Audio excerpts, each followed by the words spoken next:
All right, guys. We're going to start right here. Pick back up at number 8. All right, the thing here to remember, all right, is when rewriting a logarithm's exponential form, guys, knowing your parts, okay? So you always have, I don't know why I did that. You always have log base of b, all right?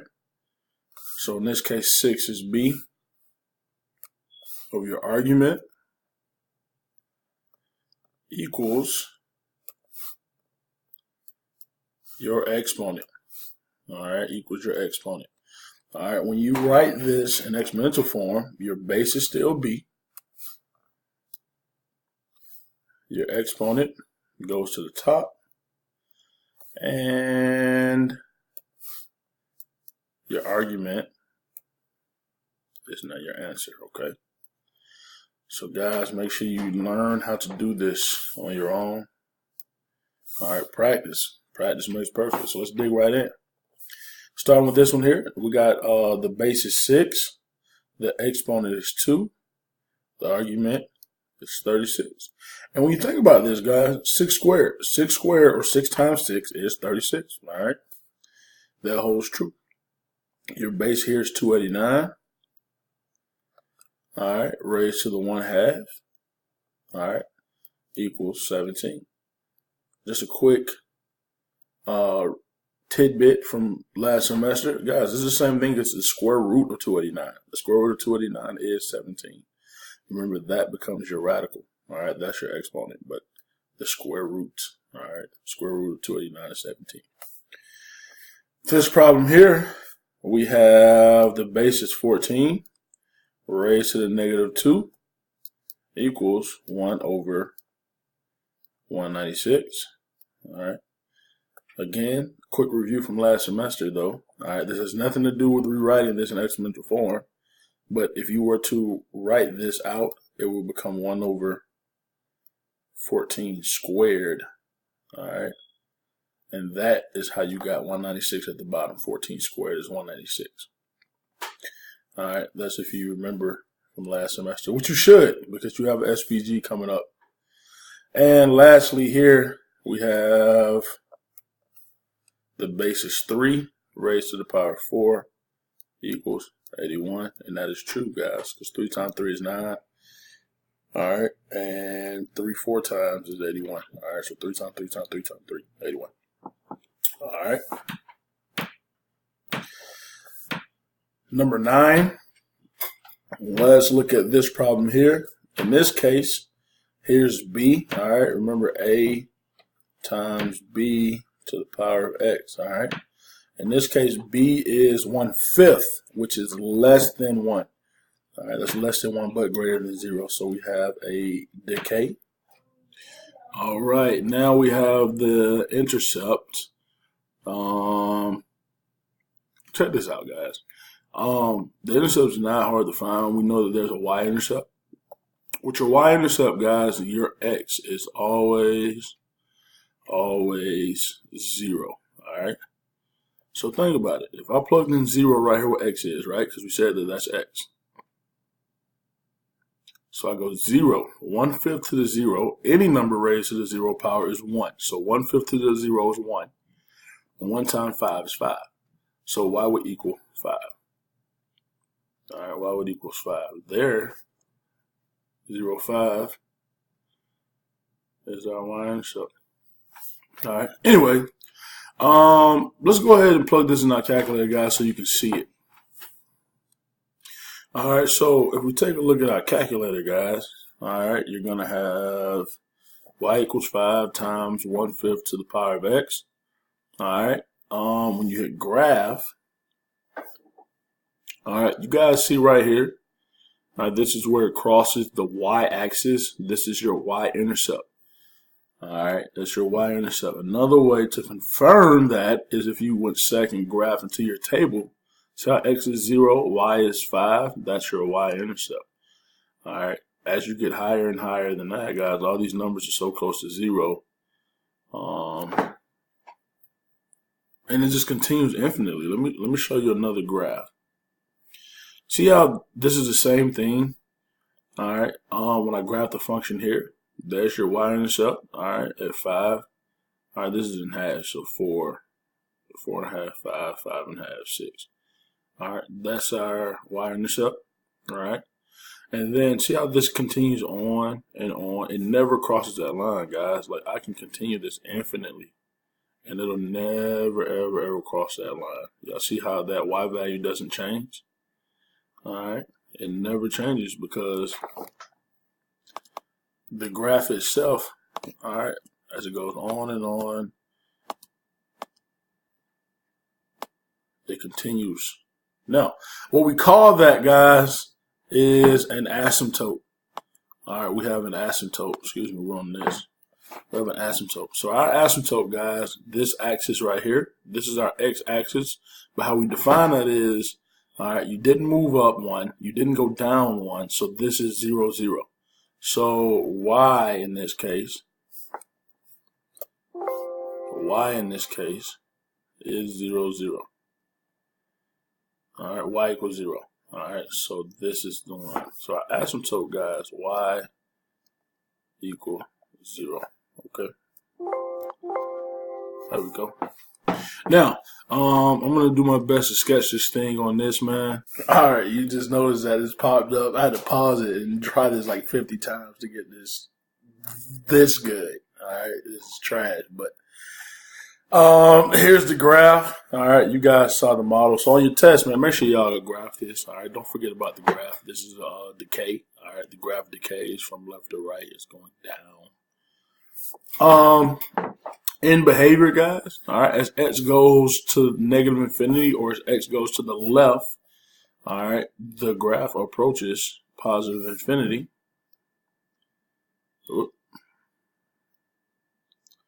All right, see how as this goes that way, the actual line goes up to positive infinity. And as x goes to positive infinity, or as the graph goes that way, the line approaches 0. All right, it gets closer and closer and closer to 0, but it'll never, ever, ever actually hit 0. All right, now the domain, guys, the domain here, all right, this never stops getting wide. Although it's going up, it continues infinitely. All right, getting wide, and it continues, obviously, it continues going to the right, so the domain is all the numbers. And then the range, guys, of course, this line never crosses the function. The blue line represents the function. The function never crosses 0. All right, but it doesn't touch 0 either. So we're going to say y is greater than 0. All right, because it never touches. Remember, y values go up. So it never touches 0. It just goes up from there. Okay? All right, finding the inverse. Step 1 for finding the inverse, guys, you need to swap x and y. So we're going to rewrite this first of all. Y equals 6x minus 4. Okay. Yeah. Step 1, swap x and y. So you have x equals 6y minus 4. And then step 2, solve for y. Okay, solve for y. So add 4 over. And we're looking at, hold on. All right, move 4 over. You have x plus 4 equals 6y. Then you just divide by 6. All right, divide by 6. It cancels over here. So y equals x plus 4 divided by 6. All right. Now we need to find the inverse of negative x plus 2 over, x plus 8 over 2. All right, so I want to rewrite this to be y equals negative x plus 8 divided by 2. Okay, so let's go ahead and solve this out. Step 1, make sure you rewrite this. All right, so we need to swap x and y. X equals negative y plus 8 divided by 2. Oh man, my 8 looks terrible. All right, we'll go with that. All right, y plus 8 divided by 2.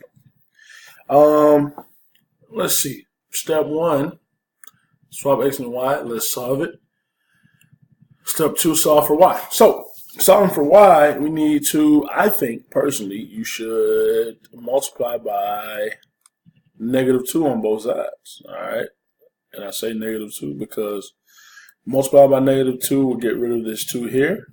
All right? And it'll also go ahead and move the negative for us. All right, see that negative? We need to get rid of that. So here we go. We'll do that there. And we have 2x equals y plus 8. Okay. And now we just need to isolate the y. So let's go ahead and subtract 8 over, guys.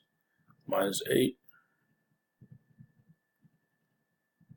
And we have 2x minus 8 equals y, guys. That's the inverse. All right.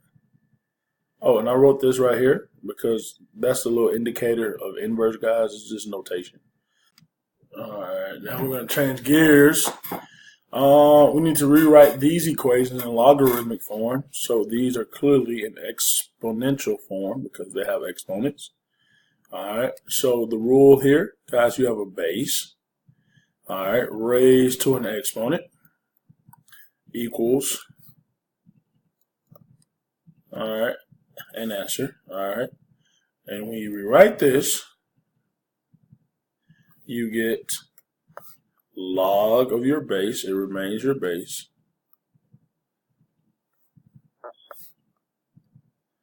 all right. Your answer is now your argument, and it equals your exponent. All right, your exponent. Okay, so let's rewrite some of these. Your base is 64, so we end up with log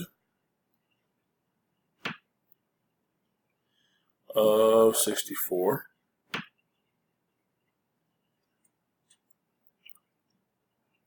The argument equals my exponent. Okay. So in a nutshell, the square root of 64 is 8, guys. All right. Let's take a look at this one here. All right. You have log of 12 of 144. Log base 12 of 144 equals 2. Here we have log base 9 of 1 over 81 equals -2. All right. As long as you remember, your exponent has to become your answer now. You'll be fine. We have lastly log of 1 over 12 of 1 over 144 equals 2. All right. So those are conversions from exponential to logarithmic form, okay? All right, guys, I'm actually going to stop right here.